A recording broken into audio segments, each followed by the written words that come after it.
Bonjour à tous. En préparant ce colloque, nous avons observé deux tendances, comme l'a dit Aude Mirkovitch en début de ce colloque. L'une est la tendance à disqualifier les parents dans leur rôle éducatif pour les remplacer par l'État, notamment dans le cadre scolaire. Et l'autre consiste à vouloir émanciper les enfants de l'autorité parentale sous prétexte de leur donner de l'autonomie. Alors si cette dernière tendance devait se résumer par un mot, ce serait la notion d'infantisme. Alors que recouvre cette notion d'infantisme ? L'infantisme est un mot récemment forgé depuis l'anglais childism et qui voudrait désigner un système de domination qui existerait envers les enfants. De même que sont dénoncés des systèmes de domination fondés sur la race, c'est le racisme, ou sur le sexe, le sexisme, ou sur l'orientation sexuelle, sont toutes les phobies, homophobie, lesbophobie, transphobie, etc. Il y aurait un système de domination sur les enfants. Pour Elizabeth Young-Brull, psychanalyste américaine, l'infantisme est un préjugé envers les enfants fondé sur la croyance qu'ils appartiennent aux adultes et qu'ils peuvent, voire qu'ils doivent, être contrôlés, asservis ou supprimés pour servir les besoins des adultes. Laëlia Benoît, auteure française d'un petit ouvrage sur le sujet, aux éditions Seuil Libelle, soutient que l'infantisme est fondé sur des préjugés systématiques et des stéréotypes envers les enfants et les adolescents, qui sont considérés comme intrinsèquement fragiles, dépendants ou incapables de participer à la vie sociale et politique. L'infantisme participerait à la catégorie des discriminations liées à l'âge, appelée agéisme, dans laquelle figurent également les discriminations envers les personnes âgées. Malgré les quelques différences dans les définitions, on observe que ce dont il est question est bien le regard que porte la société sur une catégorie de personnes et le statut que cette société leur confère. Alors, compris dans cette notion d'infantisme, il y a d'un côté un système de domination et de l'autre des enfants. Donc on va les définir. Qu'est-ce qu'un système de domination ? Un système de domination peut être défini comme un cadre structurel qui maintient entre des groupes identifiés des liens inégaux de pouvoir. Ici, il y aurait donc deux groupes, les adultes, dominateurs, et les enfants, dominés. Nous le verrons ensuite, ce terme de système de domination est très lié à la French Theory, qui a fait florès surtout aux États-Unis dans les années 70. Alors qu'est-ce qu'un enfant ? Dans le cadre de l'infantisme, l'enfant est un être humain de la naissance jusqu'à sa majorité, date à laquelle il n'est plus dans la catégorie des opprimés, mais passe de facto dans la catégorie des dominants. L'étymologie du mot est elle-même intéressante du point de vue de l'infantisme, car infans, en latin, signifie celui qui ne parle pas, qui n'a pas la parole. Et deuxième facétie du langage, l'enfant passe d'un statut de minorité au statut de majorité. Et le mot minorité et majorité ici peuvent être compris dans les deux sens. Précisons encore les termes système de domination et enfant à l'aide de leur définition juridique. Juridiquement, un système de domination n'existe pas. Il n'existe que des discriminations sanctionnées. Ainsi, la discrimination fondée sur le sexe est généralement sanctionnée. Toutefois, si elle est justifiée, elle peut être admise. Par exemple, dans le cadre de compétitions sportives. Dans ce cadre-là, la discrimination est justifiée par l'équité sportive. La discrimination fondée sur la nationalité, par exemple, concernant le droit de vote, est fondée sur le principe démocratique. Le droit sanctionne les discriminations en tant qu'elles sont des atteintes non justifiées à l'égalité. Juridiquement, lorsqu'on souhaite qualifier un être humain qui n'a pas atteint 18 ans, on le qualifie de mineur. Le terme d'enfant, lui, n'est pas utilisé pour qualifier une personne en fonction de son âge, mais est utilisé plutôt pour qualifier son rapport de filiation. Sous le vocable enfant, on ressent la nécessité de protéger quelqu'un. Comme le dit le préambule de la Convention internationale des droits de l'enfant, l'enfant a besoin d'une protection spéciale et de soins spéciaux. Mineur renvoie plutôt à la restriction de la capacité juridique. L'infantisme est donc d'abord une notion qui dénonce un système de domination. On verra ensuite que la solution qui est sous-entendue dans le fait même de dénoncer une domination est d'ériger les dominés en dominateurs, par le jeu d'un transfert de pouvoir. L'infantisme est et a vocation à être finalement chronologiquement 1. La dénonciation d'une oppression, l'enfant est dominé par l'adulte. 2. Un discours d'égalité, l'enfant est l'égal de l'adulte. Puis 3, un moyen de renverser la domination au profit des opprimés. L'enfant, par son vécu, son expérience de victime, a une approche qui doit être favorisée par rapport à l'approche adulte. Alors pourquoi parler d'infantisme durant un colloque sur la primauté du rôle des parents dans l'éducation des enfants? Eh bien, l'objectif de ces développements est de montrer que la menace du remplacement de l'autorité parentale par une autre autorité, comme celle de l'éducation nationale, de l'État, n'est pas la seule menace. Dans l'infantisme, il s'agit pour l'enfant de ne plus être sous l'autorité de quiconque. Autorité, dans ce contexte, est un synonyme de domination. Peu importe celui qui l'exerce, cela ne fait pas de différence. L'enfant est un citoyen libre et égal aux autres, qui doit être émancipé de tous les carcans discriminatoires et dont il fait l'objet du fait de son âge. Il doit exercer librement sa volonté et ses droits sans dépendre de personne. Telle est la promesse de l'infantisme. Et au sein de cette promesse, nulle place pour les parents, si ce n'est comme pourvoyeurs de soins, d'aliments et de couverts. L'infantisme, qui est, on le verra, une branche du wokisme, renverse le rôle des parents. Le rôle de protecteur, naturellement dévolu aux parents, est remplacé par le rôle de dominateur, d'oppresseur, à l'encontre des enfants.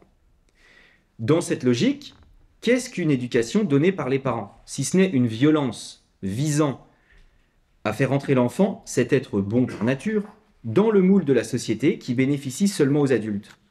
Qu'est-ce qu'une éducation donnée par les parents, si ce n'est pour mettre l'enfant au service des parents, de leur prestige symbolique, de leur narcissisme, etc. Ce renversement de la manière d'envisager le rôle des parents est particulièrement dangereux. Et particulièrement dangereux pour la famille car elle sape son unité par l'introduction du germe de la discorde. L'infantisme fonde les rapports familiaux sur une logique de domination et de rapport de force, au lieu d'une logique du don et de l'amour.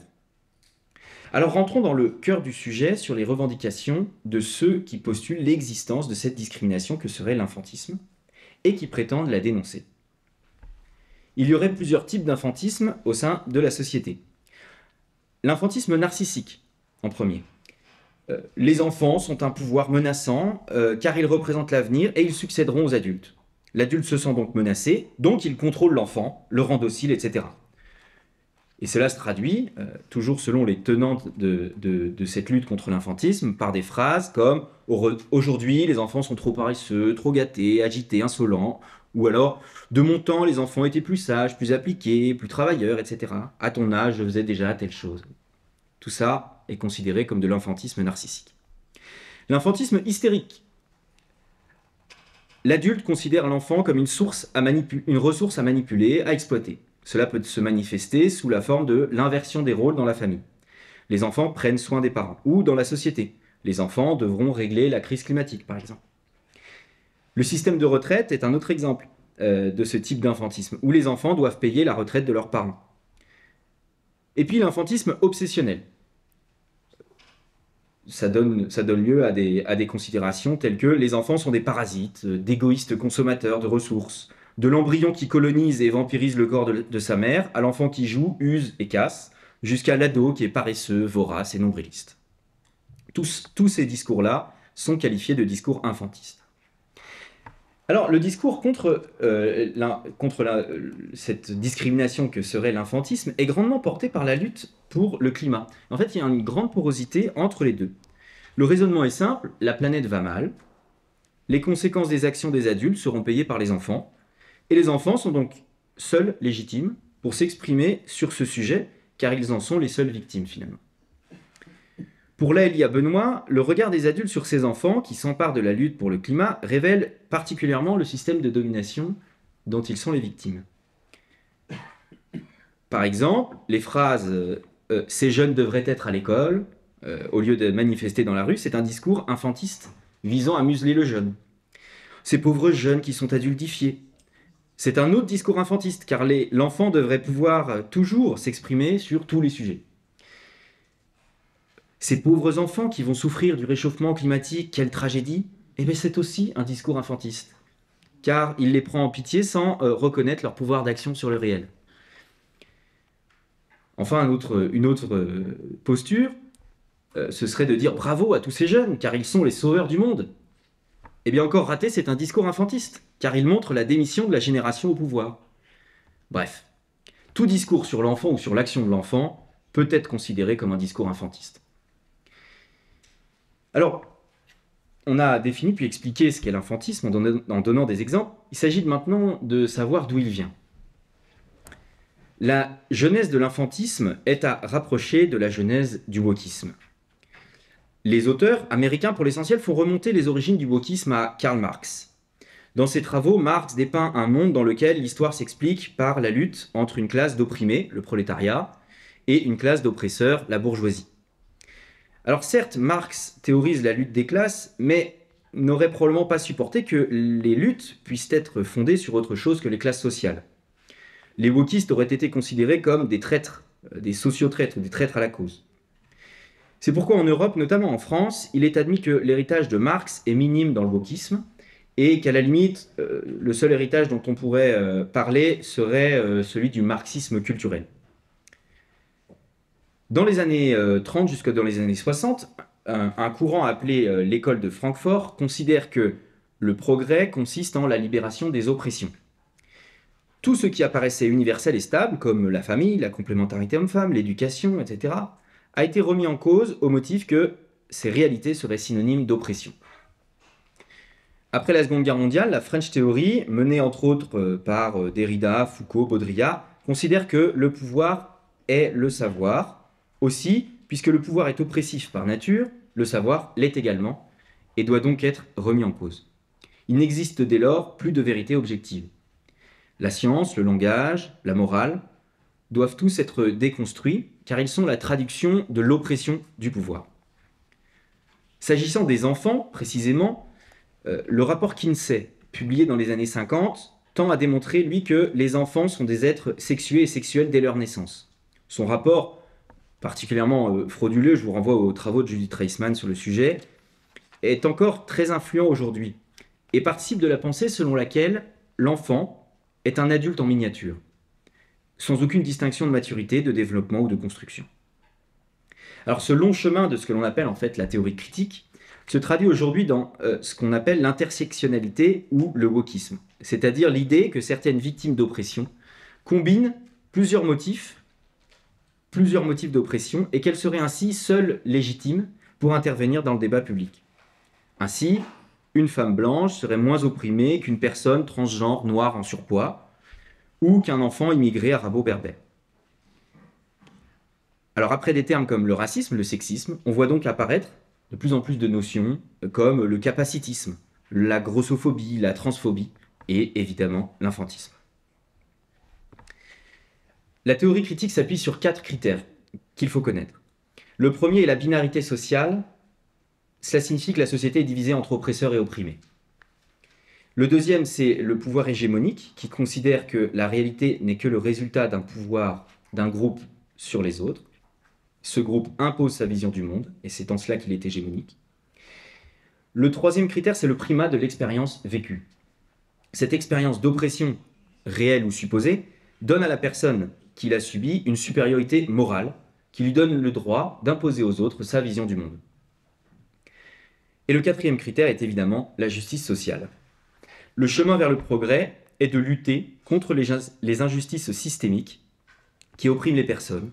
Et donc la loi, la police, la justice, la famille, la logique, les mathématiques, tout ce qui opprime les minorités doit être renversé au nom de la justice sociale.